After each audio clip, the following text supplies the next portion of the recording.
ये है Gayatri media group और आप देख रहे हैं ताज न्यूज, आईना सच का।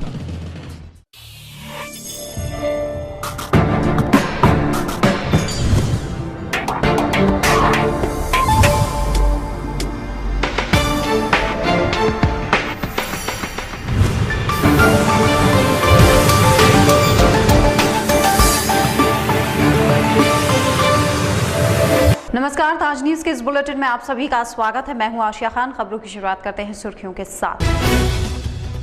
कबाड़ की दुकान में मिला युवक का शव, क्षेत्र में सनसनी। परिजनों ने लगाया दुकान स्वामी पर हत्या का आरोप।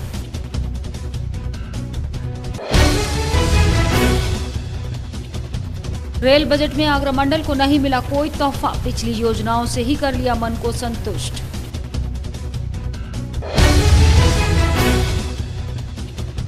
रूटीन चेकिंग में मिली रेलवे पुलिस को बड़ी कामयाबी, ट्रेन से यात्रियों का सामान उड़ाने वाले गैंग को दबोचा। और तहसील बार एसोसिएशन जिला और पुलिस प्रशासन के रवैये से बेहद नाराज। दीवानी नहीं, तहसील परिसर को जरूरत है सुरक्षा इंतजामों की। और अब खबरें विस्तार से। छिपीटोला में कबाड़ की दुकान में शव मिलने से क्षेत्र में मचा हड़कंप, जिसकी सूचना मिलने पर मृतक के परिजनों ने खूब बवाल मचाया। उन्होंने दुकान स्वामी पर हत्या का आरोप लगाते हुए उसकी गिरफ्तारी की मांग उठाई है। हालांकि पुलिस ने मामला दर्ज कर लिया है और पोस्टमार्टम की रिपोर्ट आने के बाद इसका फैसला होगा। छिपीटोला में कबाड़ पर काम करने वाले व्यक्ति की दर्दनाक मौत ने उसके परिवार में कोहराम मचा दिया, जिन्होंने हत्या का आरोप लगाते हुए जमकर हंगामा काटा। पीड़ित के परिवार वालों को कबाड़े के दुकान स्वामी पर शक है, जिन्होंने मीडिया से मुखातिब होते हुए मालिक के रवैये पर शक जाहिर किया।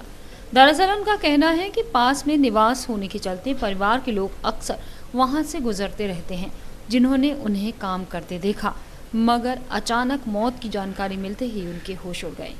ये 5 साल से कार्यरत है उसी कार पे। सुबह अपनी जो मैंने हर तरह डेली बेस पे जाते काम कर रहे थे। वो उसके नाम क्या है, वीरेंद्र सोना मूलचंद ये जैन के यहाँ पर हमने 3 बजे उनको देखा है कर रहे थे। हम निकलते रहते हैं भाई, पास में ही निवास है उनका। और परंतु पता नहीं चला 8 बजे उनके पास से एक एम्प्लॉय आया, बोला कि उनकी तबीयत ख़राब है।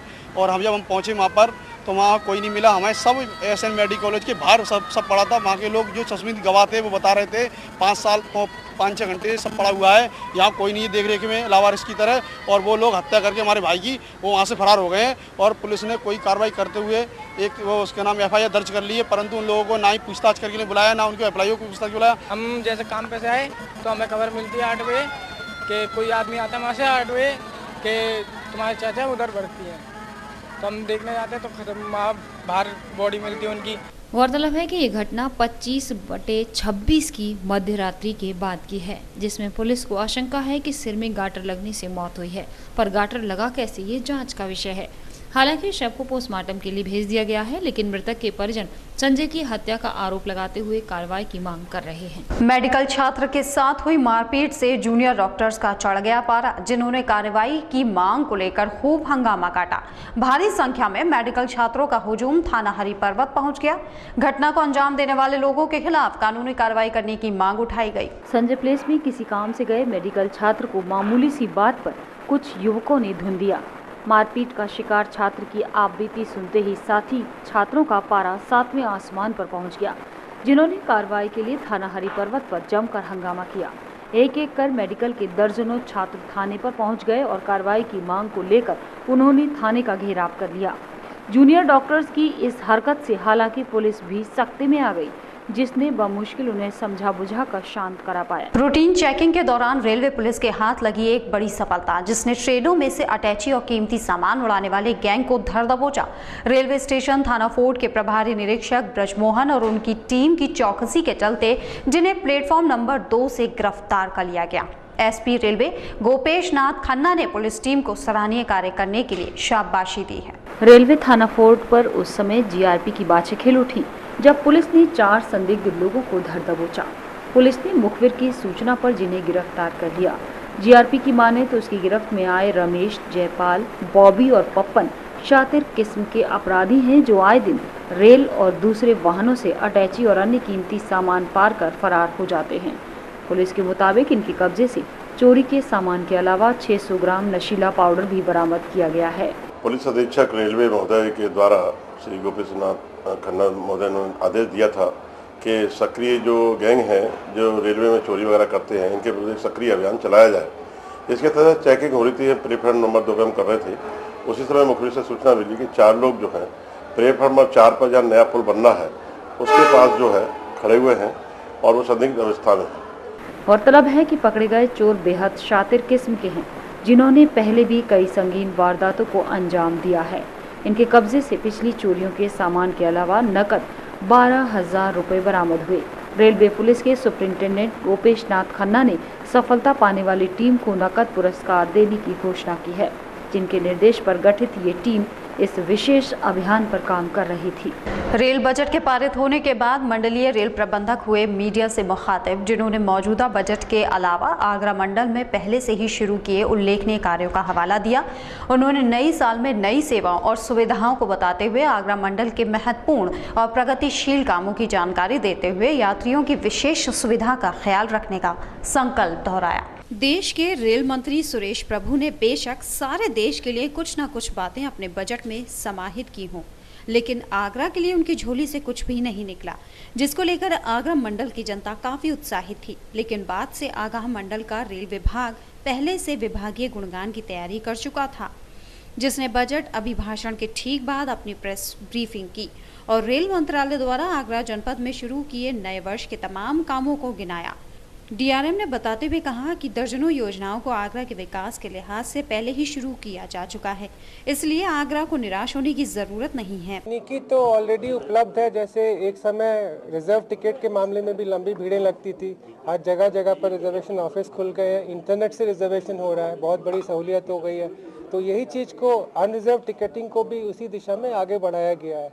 अनरिजर्व टिकटिंग के पहले से ही आगरा मंडल में काफ़ी जगह पर प्रावधान किया हुआ है। हर दिन 1 लाख टिकट की बिक्री होती है। नंबर ऑफ टिकट्स, जो उसका मनी वैल्यू है, कितना रुपया का टिकट है, वो बात मैं नहीं कर रहा। 1 लाख रुपए के टिकट की बिक्री अभी भी होती है। ये बात ठीक है कि ये अभी काफ़ी नहीं है, इसमें और भी करना है। उसके अलावा ऐसी स्कीमें डाकघर में भी टिकट बटे, इसका भी प्रावधान है। मोबाइल से टिकट हो, इसके लिए कोशिश हो, उस तरह का सॉफ्टवेयर डेवलप किया जा रहा है, जिसकी बातचीत मंत्री महोदय ने की, तो वो स्कीम भी संभवतः जल्दी चालू हो जाएगी। लेकिन डाकघर में तो ऑलरेडी सैंक्शन है, वहाँ पर तो हमारे इक्विपमेंट वहाँ जल्दी लग जाएंगे और डाकघर के कर्मचारियों के थ्रू ही वो टिकट बटेंगे। तो इस तरीके से ज़्यादा जगह में हम टिकट बांट सकें, उससे वो हमारी लाइन जो लंबी लगती है वो कम होने का संभव हो जाएगा। तो रोड अंडर ब्रिज के लिए काफ़ी सारे प्रस्ताव हमारे ऑलरेडी स्वीकृत है, जिस पर कार्य भी चल रहा है। और बाकी जो एक प्रस्ताव जो अभी बड़ा सैंक्शन हुआ है वो है आपका अछनेरा मथुरा के बीच में जो एक आरओबी बनने का है, वो गेट नंबर 258 पर, गेट नंबर 258। रेल विभाग द्वारा उपलब्ध कराई जानकारी के मुताबिक आगरा फोर्ट स्टेशन पर सेकंड FOB का निर्माण, मथुरा जंक्शन स्टेशन पर नए पे एंड यूज टॉयलेट का निर्माण, आगरा कैंट स्टेशन पर क्लॉक रूम का नवीनीकरण का कार्य, मथुरा जंक्शन पर द्वितीय श्रेणी का प्रतीक्षालय में नवीनीकरण का कार्य कराया जा चुका है, जबकि दर्जनों कामों के प्रगतिशील होने की भी जानकारी दी गई, जिसमें कीठम रुनकता फरह स्टेशन पर 20 कोच EMU चलाने के लिए प्लेटफॉर्म के उच्चकरण और विस्तारीकरण के काम प्रगतिशील है। अधिकारियों ने जानकारी देते हुए बताया कि यात्रियों को बेहतर सुविधा देने के लिए रेलवे हर संभव प्रयास करेगा। दिल्ली में हार और आने वाले चुनाव को देखते हुए भाजपा ने बड़ी सतर्कता से रेल बजट पेश किया। शायद यही वजह है कि कुछ ना करके भी बहुत कुछ कर दिया जैसा लग रहा है ये रेल बजट, पर जनता इसे रेल बजट को कई रूप में लेती है। आइए देखते हैं रेल बजट पर ताज न्यूज़ की खास रिपोर्ट। रेल मंत्री सुरेश प्रभु ने गुरुवार को NDA सरकार का पहला पूर्ण रेल बजट पेश किया। रेल मंत्री ने किसी तरह का यात्री किराया न बढ़ाकर जनता को बड़ी राहत दी है। इसके अलावा कई तरह की यात्री सुविधाओं का भी ऐलान किया गया।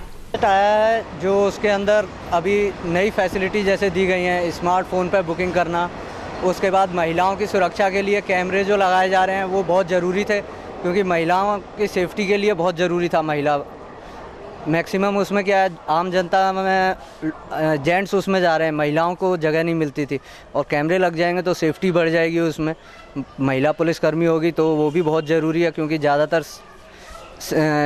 स्नैचिंग वगैरह जो हो जाती हैं, सबसे ज़्यादा लेडीज़ के साथ ही पर्स खींच लेते हैं खिड़कियों से, तो जब कैमरे वगैरह अगर इनमें लग जाएंगे तो काफ़ी सुविधा है। नॉर्मल रेल बजट है, कुछ ज़्यादा खास नहीं बताया गया है, लेकिन फिर भी उसमें बोला गया जैसा 120 दिन पहले आप रिजर्वेशन कर सकेंगे पहले की तरह। पहले 60 दिन ही था जो कि अब, उसके अलावा महिला हेल्पलाइन नंबर वो सबसे अच्छा है। कैमरे जो बोला गया वो सबसे बढ़िया चीज़ है। वैसे रेलवे को जितना रेवेन्यू चाहिए उतना फिर भी नहीं मिल पा रहा है। लग रहा था कि थोड़ा किराया बढ़ेगा, लेकिन नहीं बढ़ाया उन्होंने, ये अच्छी बात है आम नागरिकों को देखते हुए। और उसके अलावा जो महिलाओं के डिब्बे में जो कैमरे लगाने की बात की वो सबसे अच्छी बात लगी है मुझे, क्योंकि महिलाओं के डिब्बे में कोई भी चढ़ जाता है, ये देखा गया नॉर्मली। विपक्ष और आम जनता ने सुरेश प्रभु द्वारा पेश रेल बजट को निराशाजनक बताया है। उन्होंने कहा कि सरकार ये कहकर अपना पीठ थपथपाना चाह रही है कि रेल भाड़े में कोई वृद्धि नहीं की गई है, लेकिन ये कहकर आम जनता से धोखा किया जा रहा है। जब हमने रेल बजट पेश किया तो उस समय अंतर्राष्ट्रीय बाजार में कच्चे तेल की जो कीमत थी अब आधी रह गई है। इसे देखते हुए रेल भाड़े में कमी की जानी चाहिए थी। वहीं कुछ लोगों का ये भी कहना है कि इसमें जो घोषणाएं हुई हैं उस पर भी कोई अमल नहीं होने वाला। ये रेल बजट आंखों में धूल झोंकने वाला बताया गया है। तो कहीं सुरक्षित नहीं है। किसी डिब्बे में कोई बीड़ी पी रहा है, किसी से कहो कोई लेडीज के साथ में अरे हट पहले धक्का देके, जब पहले जेंट्स घुसते हैं महिला चाहे जाए कहीं भी, कोई भी सुरक्षित नहीं है। जिस तरह से मोदी जी से उम्मीद की जा रही थी वो आएंगे तो कुछ होगा। बहुत उम्मीद की थी, उम्मीद से ज़्यादा भी उम्मीद की। अब मगर ये तो लग रहा है ना उम्मीद से हो रही है। आगरा को जिस प्रकार आया है उस अकॉर्डिंग नहीं मिला है, क्योंकि आगरा के लिए कोई खास उन्होंने बजट पास नहीं किया है। लेकिन जो जिस तरह से उसमें जो व्यवस्थाएं बताई गई हैं रेलवे के लिए कि महिला के लिए कैमरा वगैरह की, और जैसे कैमरा जो लगाए जा रहे हैं कांस्टेबल वगैरह की व्यवस्था भी की गई है, तो रेल बजट मतलब देश के जनता के हित में है। मतलब आगरा के लिए ऐसा कोई खास प्रोजेक्ट वगैरह नहीं बताया गया। इसी तरह से आम जनता भी इस रेल बजट से संशय की स्थिति में है। बजट में कोई नए ट्रेन की घोषणा नहीं की गई है, साथ ही सुरक्षा को लेकर भी कोई खास घोषणा नहीं हुई। लोगों का कहना है कि बजट में घोषणाएं तो हर बार होती हैं, लेकिन उस पर अमल नहीं होता, इसलिए हमने सरकार से उम्मीद करनी ही छोड़ दी है। सुरक्षा के लिए जो कैमरे यूज किए गए हैं वो बहुत अच्छे हैं। हाँ, महिला हेल्पलाइन नंबर भी बहुत अच्छा यूज किया गया है उन्होंने। इंक्वायरी सिस्टम सबसे बेकार है। राइट टाइम ट्रेन बताते हैं, स्टेशन पे आने के बाद में मुझे मालूम पड़ रहा है आधा घंटा, फिर अभी 2 घंटे लेट हो गई है ट्रेन। ऐसा इंक्वायरी सिस्टम, हम घर पे कम से कम खाना वगैरह खा के निकले, यहाँ आके बैठे हुए हैं 2 घंटा हो गया है। ये कोई तरीका नहीं होता है। इंक्वायरी की कोई व्यवस्था नहीं है, 139 पे कोई बात ही नहीं कर। टिकटों को लेकर परेशान लोगों ने कहा कि इस समस्या को लेकर कोई बड़ी घोषणा नहीं की गई है। ट्रेनों और स्टेशंस पर साफ सफाई के बारे में घोषणाएं तो की गई हैं, लेकिन लोग इसे लेकर कोई खास उत्साहित नहीं है। उनका मानना है कि जब कुछ होगा तभी हम विश्वास कर सकते हैं, क्योंकि इतने सालों में अब तक तो कुछ नहीं हुआ। रेल बजट में जो घोषणाएं की गई हैं उन पर कितना अमल होता है ये तो वक्त ही बताएगा। रेल मंत्री सुरेश प्रभु ने 26 फरवरी को अपना रेल बजट पेश किया, जो रेल में यात्रा करने वाले यात्रियों को प्रभावित नहीं कर पाया। साथ ही पर्यटन की नगरी आगरा को भी कुछ नहीं मिल पाया, जिस पर ताज न्यूज के संवाददाता ने लोगों से उनकी राय जानी और लोगों ने उस पर अलग अलग प्रतिक्रिया दी।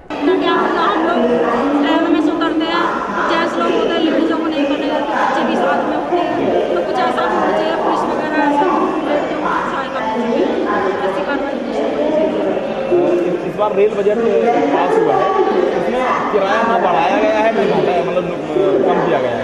क्या मानते हैं आप इसको? घटाना चाहिए। अभी बढ़ाया नहीं है, उससे भी तो राहत देनी मिली है आपको। जो रेल बजट आया जी वो आगरा के हिसाब से बिल्कुल माकूल नहीं था। आगरा के साथ सौतेला व्यवहार किया गया है, जबकि आगरा से पर्यटन को जितना लाभ होता है, जितने पर्यटक आते हैं, जितनी विदेशी मुद्रा आगरा शहर भारत सरकार के खजाने में पर्यटन से जमा करा रहा है, उसके लिहाज से रेल मंत्री ने बिल्कुल आगरा के साथ सौतेला व्यवहार किया है। और मुझे लगता है आगामी चुनावों में शायद इसका भुगतान बीजेपी को करना पड़े। तो होना चाहिए तो बेहतर है जी, सबके लिए बेहतर है, आगरा के लिए और रेल के लिए भी। क्या सोचते हैं आपके कौन सी ऐसी असुविधाएं हैं जो इन्हें सुधारा जाना चाहिए था? सफाई का तो है ही नहीं कुछ जी, सिस्टम नहीं है सफाई का, सफाई तो है ही नहीं, दिख भी नहीं रही है क्या सफाई है।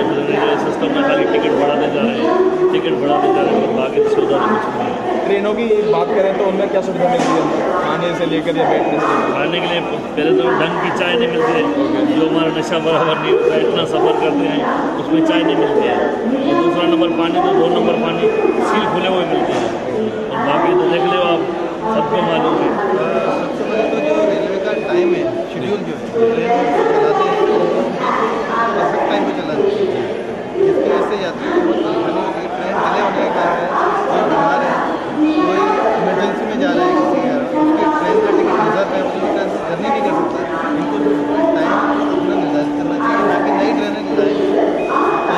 इसको ये सही करते हैं। उसके बाद यहाँ छोटे स्टेशन सुविधाएँ नहीं दी गई, वहाँ पर लोकल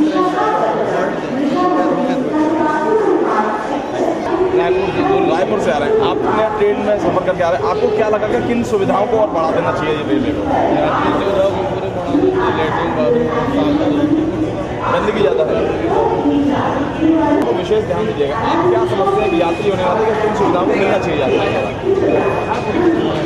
खाना पीना बढ़िया, खाना पीना बढ़िया मिलना चाहिए, सफाई भी नहीं है। हम लोग करीबन 10 दिन से सफ़र कर रहे हैं। रेलवे जो सुविधा होनी चाहिए साफ सफाई की वो बहुत कर रहे हैं। 8 दिन पहले हैं तो करीबन भोपाल से गाड़ी में पानी नहीं है डिब्बे में, यार बात में बहुत असुविधा हुई है। साफ सुथरा होना चाहिए। सुरक्षा की बात की जाए तो क्या लग रहा है? सुरक्षा की बात, कल हमारे डिब्बे में एक आदमी को बैग लेके चले गया, वो उड़ीसा का आदमी था, बैग लेके चले गए, वो बहुत घुमा लेकिन उसको कोई न्याय नहीं मिला, चले गए, चोरी हो गया। सुरक्षा की भी कमी है, सुरक्षा की। और इसके अलावा भी तो खाने पीने कोई वो काम नहीं करती है तो वो लोग चाहिए, क्या कहते हैं, पैदल उससे आराम से चल सके, ट्रेन रुकनी चाहिए आराम से, बड़े बूढ़े तकलीफ बहुत होती है, खड़े होने की लैटिंग होनी चाहिए, और बढ़ा देनी चाहिए। क्या बढ़ा देनी आने वाले यहाँ रुकते हैं छोटे से ब्रेक के लिए, जल्द हाजिर होंगे, देखते रहिए ताज न्यूज़।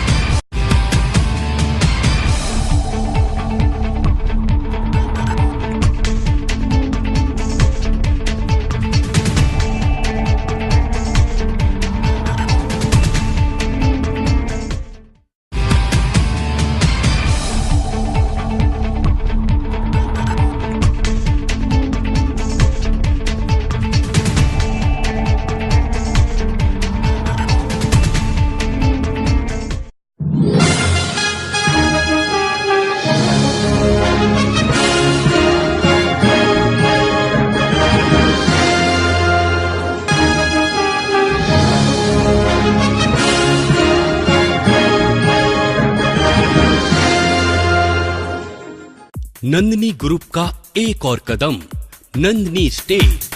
अब कागारौल में एक ऐसी कॉलोनी जहां आप पा सकते हैं पक्की सड़क, स्वच्छ जल, बिजली की सुनिश्चित आपूर्ति, हरे भरे पार्क, भव्य मंदिर, कॉमर्शियल प्लॉट और दुकान, वो भी बहुत कम कीमत में। ये सब सुविधा कागारौल में गेट बंद कॉलोनी यानी नंदिनी स्टेट में। अब गांव को शहर बनाना है, हमारा सपना आपका घर हो अपना। Nandini state. Sai Asha properties area approved कोठी प्लॉट्स खरीदने व बेचने के लिए संपर्क करें। ताज नगरी 2 में एरिया अप्रूव्ड प्लॉट्स के लिए संपर्क करें।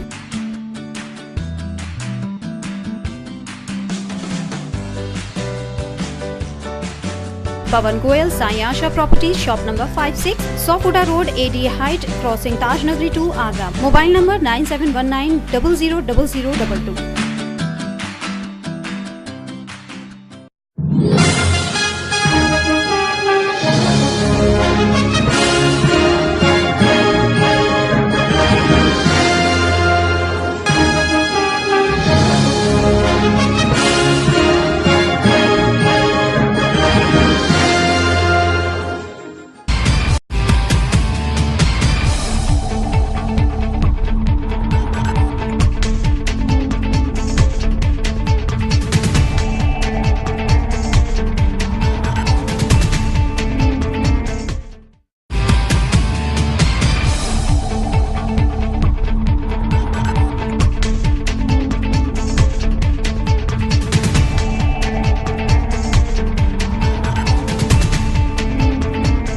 ब्रेक के बाद स्वागत है, देखते हैं अगली खबर। तहसील बार एसोसिएशन में जिला और पुलिस प्रशासन के रवैये को लेकर है भारी नाखुशी, जिन्होंने तहसील सदर में सुरक्षा इंतजामों में कमी को लेकर नाराजगी जाहिर की है।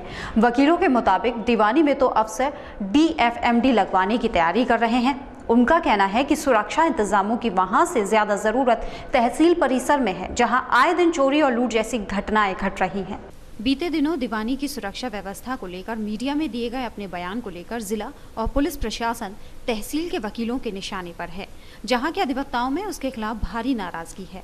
उनका कहना है कि दीवानी और कलेक्ट्री की सुरक्षा की चिंता तो प्रशासन को है, मगर तहसीलों में करोड़ों रुपए का ट्रांजैक्शन होता है, इसकी किसी को कोई फिक्र नहीं है। कायदे में उन दोनों जगहों से ज्यादा सुरक्षा इंतजामों की जरूरत तो तहसील में है। अधिवक्ताओं ने पिछले कई घटनाओं का हवाला देते हुए प्रशासनिक रवैये पर आपत्ति जाहिर की। यहाँ घटनाएं होती हैं लूट की, किसी के पैसे को, यहाँ पे पैसे का लेन देन होता है। रजिस्ट्री डिपार्टमेंट है, यहाँ पर लोग जमीन खरीदने आते हैं तो बेशक पैसे वैसे लेके आते हैं वो लोग, तो उन लोगों को बड़ी सेफ्टी की प्रॉब्लम है। हम पुलिस प्रशासन से कई बार दरख्वास्त कर चुके हैं कि भाई यहाँ पर सुरक्षा के इंतजाम अच्छे कराए जाएँ। अभी हाल ही में हम लोगों की सूचना में है कि भाई दीवानी में मेटल डिटेक्टर वाले गेट लग रहे हैं, जबकि दीवानी में पैसे का लेन देन होता ही नहीं है। जहाँ तहसील परिसर में जहाँ पर करोड़ों रुपए का रेवेन्यू आता है और लाखों का लेन देन डेली होता है, और जब मेटल डिटेक्टर वाले गेट है ही नहीं। और गेट तो बहुत बड़ी बात है, यहाँ बाउंड्री टूटी हुई है, एक प्रॉपर गेट ही नहीं है, कोई चौकीदार नहीं है, जिससे कोई व्यवस्था नहीं है, पुलिस पिकेट नहीं है। आए दिन यहाँ वारदातें होती रहती हैं। तो हमारी ये आपके चैनल के माध्यम से दरख्वास्त है पुलिस प्रशासन को भी कि यहाँ तहसील का इंतजाम जो है थोड़ा सा सुचारू रूप से बढ़िया किया जाए। गौरतलब है कि बीते दिनों जिलाधिकारी पंकज कुमार और एसएसपी राजेश मोदक ने दीवानी की सुरक्षा व्यवस्थाओं को लेकर जिला जज के साथ विचार विमर्श किया था, जिसके बाद वहां 3 DFMD लगाने की बात पर सहमति भी बन गई थी। यहाँ के वकीलों को ये बात ही नागवार गुजर रही है, जिनके मुताबिक मोटी रकम के लेन देन के चलते तहसील में भी पुख्ता इंतजाम किए जाने की जरूरत है। 9 मार्च तक जारी रहेगी दीवानी में प्रैक्टिस कर रहे अधिवक्ताओं की हड़ताल, जिसके बाद सर्वसम्मति से इसके बारे में फैसला लिया जाएगा। इस संबंध में आगरा बार हॉल में बुलाई गई अधिवक्ताओं की मीटिंग में आपसी फूट साफ नजर आई, जिन्होंने मौजूदा संघर्ष समिति के अस्तित्व पर भी सवाल खड़े कर दिए। वरिष्ठ अधिवक्ताओं की माने तो 9 मार्च को नई संघर्ष समिति का गठन भी किया जाएगा। जनपद में हाईकोर्ट बेंच की स्थापना के लिए चल रहे आंदोलन को वकीलों में फैली आपसी रार कमजोर कर रही है, जिनके बीच की तकरार आगरा बार हॉल में संपन्न हुई मीटिंग के दौरान साफ देखने को मिली। वकीलों का एक गुट जहां 3 दिन काम और 3 दिन हड़ताल के पक्ष में दिखाई पड़ा, तो वहीं दूसरी विचारधारा के लोगों ने इस पर आपत्ति लगा दी और सर्वसम्मति से 9 मार्च तक हड़ताल जारी रखने का ऐलान कर दिया।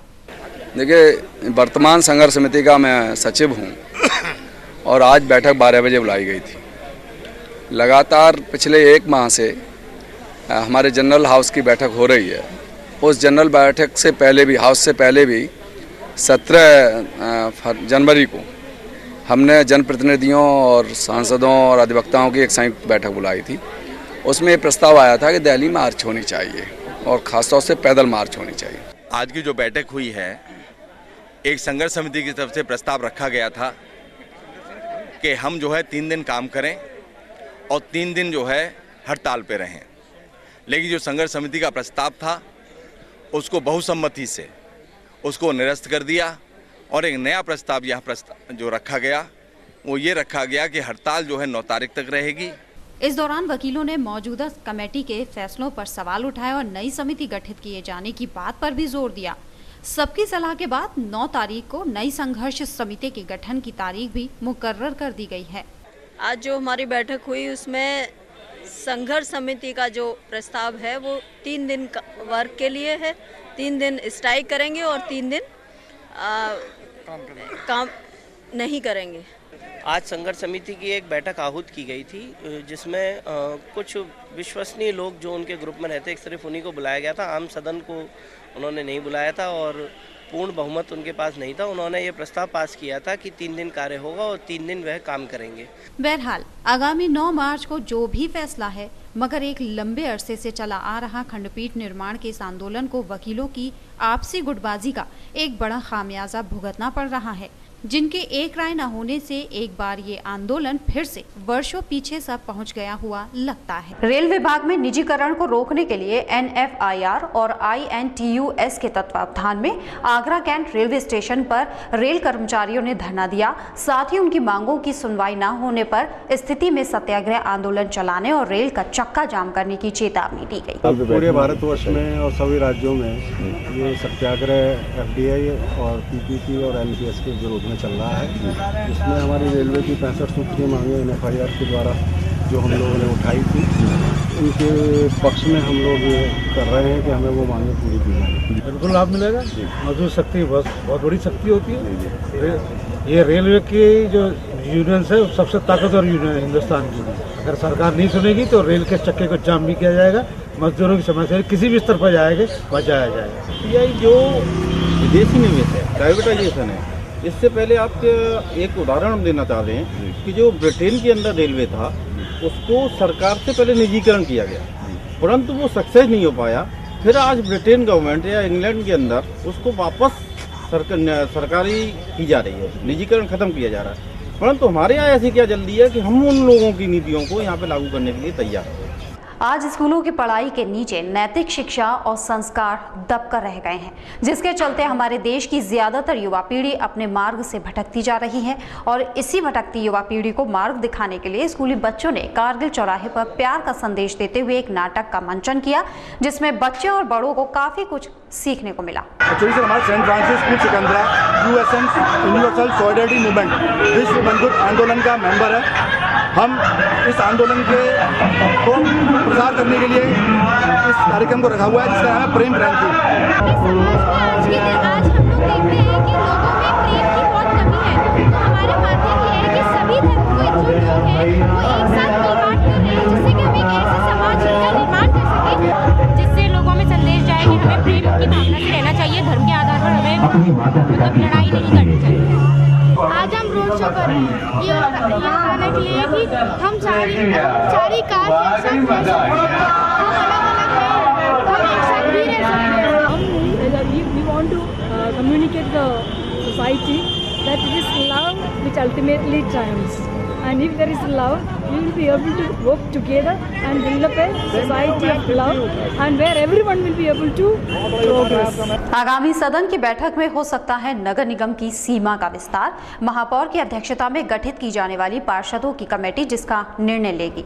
नगरीय सीमा क्षेत्र के बाहर भी बढ़ गई आबादी को ध्यान में रखते हुए निगम प्रशासन ने हाल में ही संपन्न हुए सदन में इस आशय का प्रस्ताव रखा था, जिसके जल्द ही पारित हो जाने का अनुमान लगाया जा रहा है। लंबे अरसे से खुद को एक निर्धारित दायरे में समेटे हुए आगरा नगर निगम की सीमा के विस्तार में अब ज्यादा समय लगने वाला नहीं है, जिसके लिए निगम प्रशासन ने कवायदे करना शुरू कर दिया है। नगर आयुक्त इंद्र विक्रम सिंह बताते हैं कि इस संबंध में पिछले सदन में एक प्रस्ताव भी दिया गया था, जिस पर जल्द ही नगर निगम के महापौर द्वारा गठित पार्षदों की कमेटी जांच पड़ताल रिपोर्ट सदन में रखी। इंद्र विक्रम सिंह ने ये भी बताया कि पार्षदों के अनुमोदन के साथ ही अगले सदन में इसे प्रस्तावित भी कर दिया जाएगा। एक प्रस्ताव इस आशय का लाया गया था कि नगर क्षेत्र का विस्तार कर दिया जाए, क्योंकि नगर निगम के वर्तमान क्षेत्र के बाहर भी बहुत सारी आबादी विकसित हो गई है। इस प्रस्ताव को नगर निगम में मेरे द्वारा प्रस्तुत किया गया था, जिसमें सदन के द्वारा सर्वसम्मति से यह राय कायम की गई थी कि जो प्रेजेंट प्रस्ताव है उसका परीक्षण महापौर जी की अध्यक्षता में गठित पार्षदों की एक कमेटी के द्वारा कर लिया जाए, और उसमें यदि कोई संशोधन करने हैं तो संशोधन प्रस्तावित करते हुए अगली सदन की बैठक में से प्रस्तुत किया जाए, ताकि इसका अंतिमीकरण करते हुए से शासन को भेजा जा सके। इस संबंध में अभी तक महापौर जी के द्वारा पार्षदों की कमेटी तहत गठित करने की कार्रवाई की जानी है, जिसे शीघ्र ही उनके द्वारा पूर्ण कर लिया जाएगा, तदुपरांत प्रस्ताव भेज दिया जाएगा। दरअसल नगर निगम की सीमा के बाहर भी तमाम रिहायशी इलाके डेवलप हो गए हैं, जो नगरीय परिसीमन के अंतर्गत आते हैं। ऐसे में उम्मीद जताई जा रही है कि इस प्रस्ताव के पास होने के बाद जल्द आगरा की नगरीय सीमा एक बड़े क्षेत्रफल के रूप में उभर कर सामने आएगी। आज न्यूज के इस बुलेटिन में फिलहाल इतना ही। अगले बुलेटिन में आपसे फिर मुलाकात होगी। दीजिए इजाजत, नमस्कार।